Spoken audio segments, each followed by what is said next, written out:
దేవుని పరిశుద్ధ నామమున మరొకమారు చేరవచ్చిన ప్రియులందరికీ వందనాలు.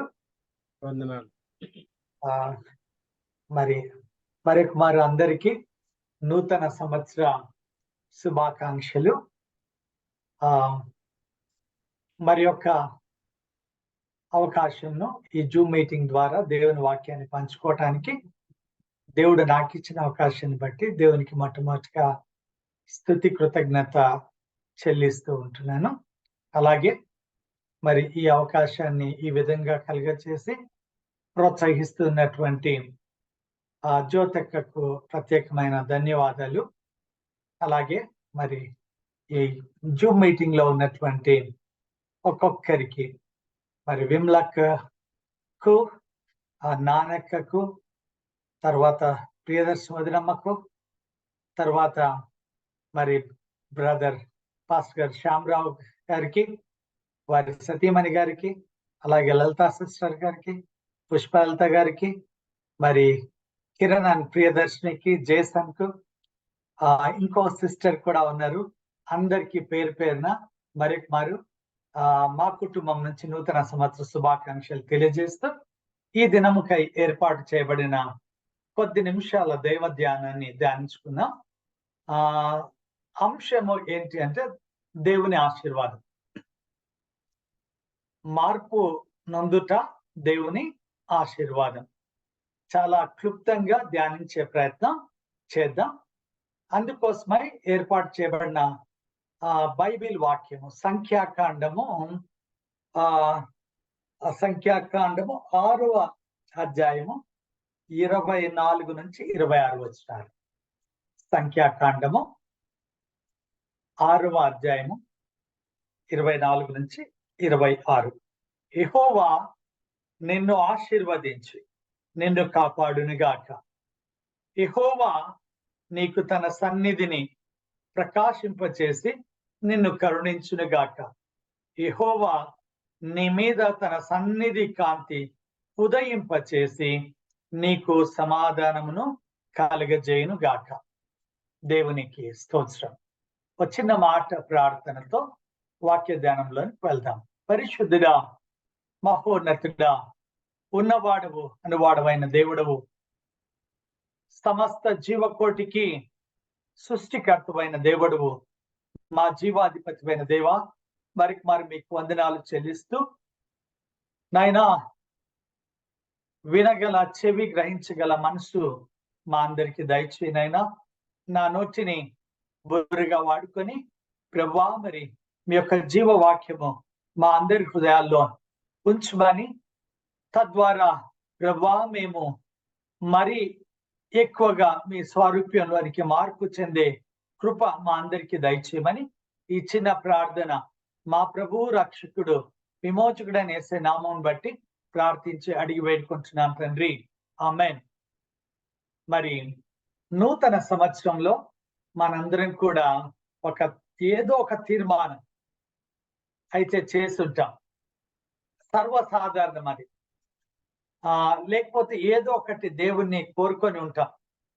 ఈ నూతన సంవత్సరంలో ఈ విధంగా నాకు కావాలని, లేకపోతే దేవుని దగ్గర నుంచి వచ్చిన వాగ్దానాన్ని మనం పొందుకొని ఆ వాగ్దానాన్ని పట్టుకొని దేవునికి కృతజ్ఞత చెల్లించే వారంగా ఉంటాం. లేకపోతే మనమే దేవునితో ఒక వాగ్దానం చేసే వారంగా కూడా ఉంటాం. ఏదైతేనేమి మరి ఇవన్నీ కూడా కాబట్టి నూతన వత్సరంలో ఆ నూతన వత్సర దినాన్ని మనం వాగ్దానాల దినమని, లేకపోతే కృతజ్ఞత చెల్లించే దినమని, గడిచిన సంవత్సరం అంతయు కాచి కాపాడిన దేవునికి, లేక మరి ఒక తీర్మానం చేసుకునే దినమని చేసుకుంటాం. చూస్తూనే ఐదో దినంలోకి ప్రవేశించాం. ఈ సంవత్సరం అంతా దేవుని ఆశీర్వాదము మన ఎడల, మన కుటుంబాల ఎడల ఉండాలని కోరుకుంటాం. అది సర్వసాధారణం, మనిషి యొక్క తృష్ణ. కానీ మరి మార్పు ఒక మాట, ఆశీర్వాదము మార్పు ఒక కనెక్షన్ లో భాగంగా చూసినప్పుడు అబ్రాము నుంచి అబ్రహాముగా మారిన తరువాత అబ్రహాము దేవుని ఆశీర్వాదాన్ని పొందినట్లుగా చూస్తాం. అలాగే యాకోబు ఇశ్రాయేలుగా మారిన తర్వాత దేవుని నీవు నన్ను దీవించితేనే కానీ నిన్ను విడవను అన్నటువంటి మాట. అదే యాకోబుగా ఉన్నప్పుడు మాట్లాడిన మాట, నీవు నాకు ఫలానవి దయచేస్తే, నాకు కూడు గుడ్డ నీడ ఇచ్చి నన్ను సంరక్షిస్తే నువ్వు నాకు దేవుడవై ఉంటావు. ఇక్కడ నేను ఒక మందిరాన్ని నీకు కడతానని రాతి నిలబెట్టిన యాకోబు అదే తిరిగి వచ్చినప్పుడు అదే ప్రాంతంలో దేవునితో పెనుగులాడి అడిగిన మాట, నీవు నన్ను ఆశీర్వాదిస్తేనే గాని నేను నిన్ను విడువను అన్నటువంటి ప్రార్థన మనం చూస్తాం. అప్పుడు మరి దేవుడు యాకోబును ఇశ్రాయేలుగా మార్చినట్లుగా చూస్తాం. అలాగే జక్కయ్య అబ్రహాము కుమారుడిగా మారడం, ఇతను కూడా అబ్రహాము కుమారుడే. అలాగే ఆశీర్వాదం, దేవుని ఆశీర్వాదం ఏంటి అని మనం చూసినప్పుడు ఈ విధంగా మరి చిన్న కుమారుడు, తప్పిపోయిన చిన్న కుమారుడు మార్పు చెంది తండ్రి దగ్గరకు వచ్చినప్పుడు పొందేటువంటి ఆశీర్వాదం. యేసు ప్రభు కూడా సెలవిచ్చిన మాట నికోదేముతో, ఒకడు కొత్తగా జన్మించితేనే కానీ, అంటే దాంట్లో కొత్తగా జన్మించుట, నూతన పరచబడుట, లేకపోతే మార్పు చెందుట. ఏ మాట అనుకున్నా కూడా ఒకటైతే వాస్తవం, మనము మన స్థితి దేవుడికి ఇష్టమైన స్థితిగా ఉండాలని అయితే కోరుకుంటున్నట్లుగా చూడగలుగుతాం. అది అబ్రహాము మొదలుకొని తప్పిపోయిన కుమారుడు తదుపరి జక్కయ్య వరకు కూడా. అంటే మరి ఈ యొక్క నూతన సంవత్సరంలో మనము మన జీవితాల్లో ఏ మార్పు కోరుకుంటాం? ఇది మరి మనల్ని మనం ప్రశ్నించుకోవాల్సిన వారంగా ఉంటున్నాం. ప్రభువా, మరి గత సంవత్సరంలో నేను ఫలానా విషయంలో ఇంకా నీకు ఆయాసకరంగా ఉన్నానేమో, కాబట్టి నన్ను దీవించి నన్ను ఆశీర్వదించి ప్రభువా నీకు ఈ విధంగా నేను జీవించడానికి, నీకు సంపూర్ణంగా లోబడి జీవించే కృప దేవా నాకు దయచేయమని కోరుకునవలసిన వారుగా ఉంటున్నాను. కాబట్టి ఈ ఆశీర్వాదాల్లో మనం చూసినప్పుడు నేను ఒక టీచర్ గా ఎప్పుడు కూడా నాకు ఒక అలవాటు ఏంటంటే కొద్దిగా గుర్తుండడం కోసము ఏదైనా సింప్లిఫికేషన్ చేసుకుంటే బాగుంటుందని, మరి ఈ దినము పి, మరి ఇంగ్లీష్ లెటర్ పిలో కొన్ని మాటలు మనం చూసుకుందాం. మరి చదవబడినటువంటి వాక్య భాగంలో చూసినప్పుడు మనకు 3 పీలు కనిపిస్తాయి. సంఖ్యాకాండము 6వ అధ్యాయము 24, 26 వరకు 3 పీలు. మొదటి పీ ఏంటి అంటే, యెహోవా నిన్ను ఆశీర్వదించి నిన్ను కాపాడును గాక. అంటే దేవుని ఆశీర్వాదం ఏమంటే కాపాడబడుట, అంటే ఇంగ్లీష్ లో ప్రొటెక్షన్ అని. మరి అలాగే రెండవదిగా మనం చూసినప్పుడు, యెహోవా నీకు తన సన్నిధి కాంతి ప్రకాశింపజేసి నేను కరుణించును గాక. మరి అంటే ఆయన తన యెహోవా ఏమిస్తా ఉన్నాడు అక్కడ? తన సన్నిధి కాంతి, తన సన్నిధి, దేవుని సన్నిధి మనతో ఉంచడం అంటే ప్రజెన్స్ ఆఫ్ గాడ్. మొట్టమొదటిది ప్రొటెక్షన్ ఆఫ్ గాడ్, రెండవది ప్రజెన్స్ ఆఫ్ గాడ్ చూస్తున్నాం. మూడవది మరి అలానే చూస్తే, యెహోవా నీ మీద తన సన్నిధి కాంతి ఉదయింపచేసి నీకు సమాధానము కలుగజేయును గాక. మూడవది మనం చూసినప్పుడు సమాధానం, పీస్ ఆఫ్ గాడ్, దేవుని సమాధానం. So protection, presence and peace, ఈ 3 ఆశీర్వాదాలు దేవుడు మనకు దయచేసేవాడుగా ఉంటున్నట్లుగా చూస్తూ ఉంటున్నాం. మరి ఈ విధంగా ఈ ఆశీర్వాదాలు ఒక వ్యక్తి కలిగి జీవించడానికి ఏంటి ఆ కారణము అని చూసినప్పుడు, కాలము పరిపూర్ణమైనప్పుడు మరి ఈ లోకానికి క్రీస్తు ప్రభువును మనకు ఒక ప్రామిస్ గా ప్రభు పంపించినట్టు. మనము నూతన సంవత్సరంలో ప్రామిస్ కార్డ్ తీసుకున్నాం, అంటే దేవుని యొక్క వాగ్దానం. But we forget Jesus himself is the greatest promise of God to the mankind. యేసుక్రీస్తు ద్వారా మానవాళికి విమోచన, మానవాళికి పాప క్షమాపణ, మానవాళి యొక్క పాపములకు ప్రాయశ్చిత్తముగా యేసుక్రీస్తును ఈ లోకానికి ఒక ప్రామిస్ గా జీసస్ పంపించినట్లుగా చూస్తాం. ఎందరైతే తన్ను అంగీకరిస్తారో వారందరికీ కూడా ఆయన ప్రియ కుమారులుగా అయ్యేటువంటి ఆధిక్యతనిచ్చాడు. అంతేకాదు, ఆ ప్రభువు మనలో నివసిస్తానంటున్నాడు, ఆయన సన్నిధి మనలో ఉంచుతానంట అన్నాడు. అంతేకాదు, లోకం ఇచ్చినటువంటి శాంతిని కాదు, నా శాంతిని నేను మీకు అనుగ్రహిస్తానంట అన్నాడు. Peace of Jesus. అంతేకాదు, ఆయన మనల్ని కాపాడడం కోసమనే సమస్తాన్ని రిక్తునిగా చేసుకొని మనకు సమస్తాన్ని దయచేయడం కోసం ఆయనను రిక్తునిగా చేసుకొని మనల్ని ధనవంతులుగా చేయడానికి వచ్చిన ప్రభువు ఎప్పుడైతే మన హృదయాల్లోకి వస్తాడో, అంటే ఇంకా ఆయన అంటే ఒకవేళ మనకి ఏదైనా ఆయాస్కరంగా ఉన్న విషయంలో మార్పు చెందినప్పుడు మనం ఇంకా ఎక్కువగా ఆయన ఆశీర్వాదాన్ని పొందేవారంగా ఉంటున్నాం. మరి ఇందాక యాక్సిడెంటల్ గానే నానక చక్కగా ఒక మంచి గ్రీటింగ్ తెలియజేస్తారు అందరికీ కామన్ గా. ఏంటి అంటే, దేవుడు సకల ఐశ్వర్యాలతో మనలందరినీ దీవించాలని. నిజమే, మనము లోకంలో ఉన్నాం కాబట్టి ఇంకొక పి కూడా మనం కలిగి ఉండాలనుకుంటాం.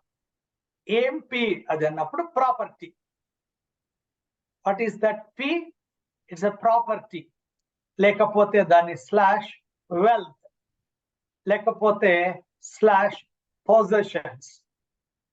నువ్వు ప్రాపర్టీ అనుకున్నా, లేకపోతే మనం కలిగి ఉన్నాం అనుకున్న పొజిషన్స్, ఏమేమైతే ఈ భూమి మీద సమకూర్చుకున్నామో, యాకోబుగా బయలుదేరి తిరిగి వచ్చేటప్పుడు యాకోబు ఏమేమైతే సమకూర్చుకున్నాడో అవన్నీ యాకోబు యొక్క పొజిషన్స్ తన జీవిత కాలంలో తిరిగి వస్తాడు. కానీ తిరిగి వచ్చేటప్పుడు దేవుని అడిగిన మాట, నువ్వు నన్ను ఆశీర్వదించాలంటాడు. అప్పటికే యాకోబుకు చాలా క్యాటిల్, చాలా సంపద ఉంది. గొర్రెలు, గాడిదలు, మరి ఎడ్లు, ఒంటెలు, ఇంకా పోయేటప్పుడు ఒంటరి, తదుపరి వచ్చేటప్పుడు భార్యలు, దాసీలు, పిల్లలు అన్ని ఉన్నాయి. కానీ విచిత్రంగా యాకోబు అడుగుతున్న మాట ఏంటంటే, నీవు నన్ను ఆశీర్వదిస్తేనే. కానీ వాట్ ఈస్ దాట్ సంథింగ్? మళ్ళా తిరిగి ఆ మాట అంటున్నాడు. అంటే యాకోబుకు ఉన్నటువంటి అవన్నీ కూడా మరి ఆశీర్వాదం కాదా? డెఫినెట్లీ భూమి మీద ఒక్కొక్కరికి ఆయా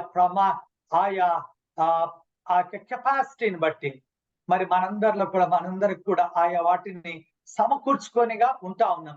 properties, let that property can be a land, let that property can be a building, let that property can be jewelry, gold, jewelry, precious stones, or even shades, whatever you say it. But all that are the possessions, are the property. One more P. Manam discuss. Modati, the protection of God. Rendo, the presence of God. Modo, the peace of God. Nalgodi. Mari aa mooditiki link up ayinapati. కాలం పరిపూర్ణమైనప్పుడు యేసుక్రీస్తే మనకు ఒక greatest promise గా ఉంటున్నాడు. Promise, Jesus himself is our promise than a single promise card. And Bible గ్రంథంలోనే ప్రతి మాట కూడా ప్రభు మనకు ప్రామిస్ గా వాగ్దానాలు ఇచ్చాడన్న మాట మనం మర్చిపోతా ఉంటాం. సో దీంతో పాటుగా ఇంకో పీ చూసినప్పుడు పొజిషన్స్, లేకపోతే ప్రాపర్టీ మనం చూస్తా ఉన్నాం. అదే విధంగా ఇంకా కొంచెం చూసుకుంటే ఇంకొక వర్డ్ కూడా మనం యాడ్ చేసుకోవచ్చు. ఏంటి అంటే మన ఫిజికల్ బాడీ. ఇంకొక పి ఏంటంటే physical body. There is a saying, money last, nothing last. Health last, something last. Character last, everything last అనేటువంటి ఒక సేయింగ్. నిజమే, ఆరోగ్యం పోతే కానీ దాని యొక్క విలువ తెలిసి రాదు. దేవుడు మరి మనల్ని తల్లి గర్భంలోంచి తీసినప్పుడు మనకిచ్చిన బలము, మనకిచ్చిన ఆరోగ్యము, మనల్ని ఎదిగింప చేసిన విధానము మనం మర్చిపోతాం. ఎంతగా మర్చిపోతాం అంటే నాకేం లేదని, నాకు ఏమీ లేదు. నిజంగానే ఈ లోకంలో ఫిజికల్ ప్రాపర్టీస్ లేని వాళ్ళు ఏమంటారంటే నాకేముంది, నాకు ఏమీ లేదు, దేవుడు నన్ను ఆశీర్వదించలేదు అంటా ఉంటాడు. ఒక పన్ను మనకి పోయినప్పుడు తిరిగి ఒక పన్ను పెట్టించుకుంటే దాని యొక్క కాస్ట్ తెలుస్తుంది. ఒక అలాగే కన్ను పోతే ఎంత వాళ్ళు తిరిగి రీప్లేస్ చేయాలంటే తెలుస్తుంది. ఒక చెవి వినపడినప్పుడు ఆర్టిఫిషియల్ గా మనము ఏదైనా పెట్టుకోవాలంటే దాని విలువ తెలుస్తుంది. లేకపోతే కిడ్నీస్ పాడైనప్పుడు మరి తిరిగి ఒక కిడ్నీ రీప్లేస్ కావాలంటే దాని విలువ తెలుస్తుంది. అలాగనే హార్ట్ ట్రాన్స్ప్లాంటేషన్ అన్నప్పుడు దాని విలువ తెలుస్తుంది. లివర్ ట్రాన్స్ప్లాంటేషన్ అప్పుడు దాని విలువ తెలుస్తుంది. కాళ్ళు నాకు బలమున్నంత వరకు నమ్మలేదు నా యేసునని. ఒకవేళ నడక చేయలేనప్పుడు కాళ్ళ విలువ తెలుస్తుంది. లేకపోతే పని చేసుకోలేనప్పుడు చేతుల విలువ తెలుస్తుంది. మాట్లాడడానికి కూడా మనకు ఇబ్బంది అయినప్పుడు దేవుడు మనకిచ్చినటువంటి స్వరము లేకపోతే మాటల విలువ మనకు తెలిసేదిగా ఉంటుంది. కాబట్టి మన యొక్క physical body is the other P that we need to be reminded of this evening in our meditation, how preciously that God made each one of us. మనం దేవుడు కలిగచేసిన మన యొక్క బాడీనే, మన శరీరమే ఒక గొప్ప వెలకట్టలేని ఒక మెషిన్ యంత్రంగా ఉంటా ఉంది. మనందరం కూడా కాలం వచ్చేటప్పుడు, కాలం గడుస్తున్న కొద్దీ మనకు ఎదురవుతున్న చిన్న చిన్న ఎయిల్మెంట్స్ ను బట్టి మనము ఆరోగ్యం విలువ తెలుసుకుంటున్నాం. ప్రభు నన్ను ఇది బాగు చేయి నాయన అన్నప్పుడు, బాగు చేసినప్పుడు దేవానికి వందనాలు అంటాం, మళ్ళా మర్చిపోతా ఉంటాం. కానీ వీటన్నిటికంటే అంటే మన ఫిజికల్ బాడీ కంటే, లేకపోతే దేవుని యొక్క సమాధాన స్థితి కంటే, లేకపోతే దేవుని యొక్క సన్నిధి కంటే, లేకపోతే దేవుని యొక్క కాపుదల కంటే, దేవుని కాపుదల ఎప్పుడు తెలుస్తుంది? If at all we lose that protection, then we understand. That's what there is a saying in English, or one Christian Bernard says, tana yok experience, unless you experience the darkness, you cannot appreciate the light. ani నీవు చీకటి గుండా వెళ్తే కానీ వెలుగు యొక్క విలువ నీకు తెలియదు అని. అలాగే unless you experience the cold, you cannot appreciate the warmth అని. కాబట్టి అంటే చల్లదనము అనుభవిస్తే వెచ్చగా ఉండేటువంటి దాని విలువ తెలుస్తుంది. ఏదైనా మనకు ప్రమాదం మనం జరిగినప్పుడు అయ్యో దేవుని కాపుదల, ఇన్ని 365 సంవత్సరాలు దేవుడు వాళ్ళను కాచి కాపాడి మరొక నూతన వస్త్రంలోకి ప్రవేశింపచేశాడు. అండ్ ఈ 365 సంవత్సరాలు ఆయన కాపాడాడు. కాబట్టి దేవుడు మనకిచ్చినటువంటి మిగిలిన అన్నిటిని మనం అనుభవించగలుగుతా ఉన్నాం. అంటే వాట్ ఎవర్ మనకు కలిగిన ఫిజికల్ పొజిషన్స్ కు ఎప్పుడు వాల్యూ యాడ్ అవుతుంది అంటే when we are protected by God, మనం సమకూర్చుకున్న వాటికి. అందుకనే ప్రసంగిలో ఆ మాట మనం చదువుకున్నాం. ప్రసంగి 6వ అధ్యాయం, ప్రసంగి గ్రంథం ఎవరైనా తీస్తే ప్రసంగి గ్రంథం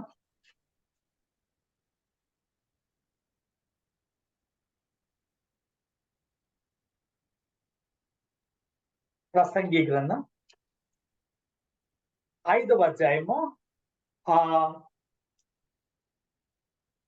మరియు దేవుడు ఒకరికి ధాన్య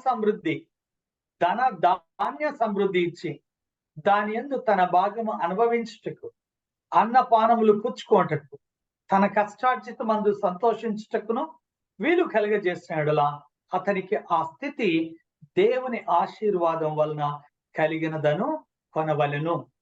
అట్టి వారికి దేవుడు హృదయానందము దయచేసి ఉన్నాడు గనుక అతడు తన ఆయుష్కాల దినములను జ్ఞాపకము చేసి కొనడు అంటాడు. కాబట్టి ఇక్కడ చాలా శ్రేష్టమైన మాటను ప్రసంగి రాస్తున్నాడు. ఏంటి అంటే సంబడి మనం బాగా ఆలోచించినప్పుడు కొంతమందికి ఇల్లు కట్టుకుంటారు కానీ ఇంటిలో నివాసం ఉండే భాగ్యం దేవుడు కలగచేయడు. కొంతమందికి ధాన్య సమృద్ధి ఉంటది కానీ దాన్ని అనుభవించేటువంటి భాగ్యము ఉండదు. కొంతమంది దగ్గర ఎంతో ధనం ఉంటది కానీ అయితే ఆ సమాధాన స్థితి ఉండదు. లేకపోతే ఏదో తొందర, ఏదో బాధ, వెలితి. మరి కానీ ప్రసంగి రాస్తా ఉన్నాడు, తనకు ధన ధాన్య సమృద్ధి కలిగి వాటిని అనుభవించడానికి దేవుడు కలుగజేసినట్లయితే అది తనకి కలిగిన దేవుని ఆశీర్వాదమే. కాబట్టి ఈ యొక్క గడిచిన సంవత్సరంలో అయితేనేమి, నూతన సంవత్సరంలోనైతేనేమి దేవుడు మనకి ఇలాంటి ఆశీర్వాదంలో, కాబట్టి ఈ 7 మనము అనుకున్న పీస్ లో మరి ఏ పీ మనకు ప్రధానమైనది అని మనల్ని మనమే పరీక్ష చేసుకోవాలి. ఏ పీస్ కొన్ని ఇన్విజిబుల్ అంటాం, అంటే కనిపించవు కంటికి. దేవుని కాపుదల, presence of God, God's protection కనిపించదు. ఆయన దూతల కాపుదల, ఆయన సన్నిధి, God's peace in our hearts, but we can only experience. And definitely these two, మన ఫిజికల్ బాడీ లేకపోతే మనకున్నటువంటి ప్రాపర్టీస్, ఈ 2 ఆ 3 మరి మనకు ప్రభు మన హృదయంలో ఉన్నప్పుడు ఈ ప్రసంగి మాట మనకు ధన్యకరమైనది ఉంటుందేమో, లేకపోతే ధన్యకరమో కాకపోవచ్చు. అంతేకాదు లాస్ట్ పి ఇర్మియా గ్రంథము 29వ అధ్యాయము 11వ వచనంలోని మాట దేవుడు మరి ప్రతి ఒక్కరికి నిజమే, whoever claims ఆ మాట, నేను మిమ్మల్ని గూర్చి ఉద్దేశించిన సంగతులు నేను ఎరుగుదును, రాబో కాలమందు మీకు నిరీక్షణ కలుగునట్లుగా ఆయన సమాధానకరమైన ఉద్దేశంలే కానీ హానికరమైన ఉద్దేశములు కావు అంటాడు. అంటే పర్పసెస్ లేకపోతే plans of God to us, purpose of God in our life is so high. కాబట్టి ఈ యొక్క నూతన సంవత్సరంలో దేవుడు మనకు తన ఉద్దేశాలు మన జీవితాల్లో నెరవేర్చాలి అంటే క్రీస్తుతో మన సంబంధం, that is prayer ultimate. So God's plan and our prayer fellowship with God is for fulfilment of God's plan in our life. కాబట్టి ఈ 7 పీస్ ఎంతో ప్రధానమైనవే. కాబట్టి ఒకటి ఉండి ఒకటి లేకపోతే అది వేరుగుంటాం. కొన్ని లేకపోయినా కొన్ని ఉన్నప్పుడు చాలా అద్భుతంగా ఉంటామేమో. కాబట్టి అన్ని మరి సంఖ్యాకాండంలోని మాట, ప్రసంగిలోని మాట, ఇర్మియా గ్రంథం 29వ 11వ మాటలలోని యొక్క దేవుని యొక్క వాక్యాల చేత మనందరి జీవితాలు దీవించబడాలని మరిమారు అట్టి దీవెనతో ఈ నూతన కాలంలో దేవుడు మనల్ని దీవించాలని కోరుకుంటూ ఇటు అవకాశం ఇచ్చినటువంటి ప్రభువుకు నిండు వందనాలు, అలాగే జ్యోతక్కకు వందనాలు తెలియజేస్తూ సెలవు తీసుకుంటాం. Thank you Jesus.